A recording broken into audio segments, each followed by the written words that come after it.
Welcome back. It's been nearly 30 years since DNA testing linked OJ Simpson to the murders of Nicole Brown Simpson and Ron Goldman. Since then, the process has gone through some major changes. In tonight's special report, Tia Ewing looks at how investigators can now do a lot more with a lot less.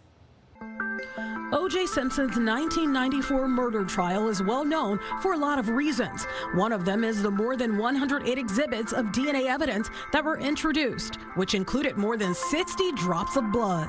When forensic DNA first started, we needed like a quarter-size stain of blood. Pretty big.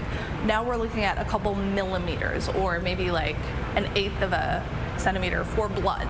Forensic biologists like Loyola University's Wendy Gruhl no longer need to depend on big samples of blood or other bodily fluids to get a DNA profile. You could collect samples from something like a shirt that you wore because you've transferred DNA from your skin cells onto the collar of that shirt, for example, or on the screwdriver that was left at a crime scene. That's because every time you touch something, a doorknob, your computer, a phone, you leave behind skin cells or touch DNA. Some of us leave more than others. The human body sheds roughly 400,000 skin cells per day. Gruhl says investigators need only a small fraction of that to get a DNA profile. The sensitivity is roughly on the order of 150 cells. The human body has literally trillions of cells, not thousands, not millions, not billions, trillions of cells.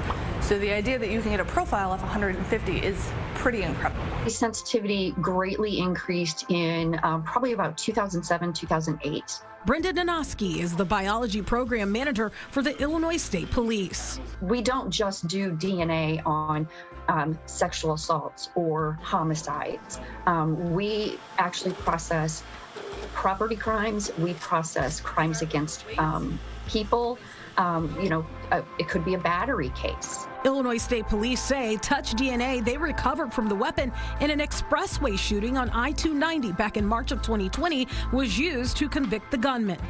There are some pitfalls to using this type of DNA evidence. The famous case that people talk about is this case out of California where there was this homeless man and his DNA came back under the fingernails of a murder victim. Lauren Myers-Koff-Mueller is an attorney with Exoneration Project in Chicago. She has worked on numerous cases involving different types of DNA evidence and knows about the 2012 case against Lucas Anderson. He was arrested, he was charged, everything like that.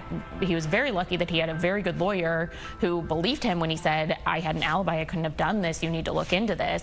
Anderson's public defender did some digging and confirmed paramedics had taken Anderson to a California hospital the day a Silicon Valley investor was murdered. And then it happened that those same paramedics responded to the murder victim's house, used the same pulse ox on the victim and transferred the DNA through the pulse ox. So that's how it got under his fingernails. The charges were eventually dropped against Anderson. The danger is he was lucky that he had an alibi where he could prove he was somewhere else. Most people can't prove they were somewhere else. Myers-Koff-Mueller says it's very possible other people are being wrongly convicted using touch DNA because it was just transferred from something else and they are not able to prove their alibi. I think that there are some prosecutors' offices who are more careful now about bringing charges and the evidence required to do that. So my hope is that even if they do have DNA from touch DNA, they have additional evidence. One last interesting note, one expert we talked to says even if an offender wears gloves, they still shed DNA from other parts of their body like their hair or their face. Tia Ewing, Fox 32, Chicago.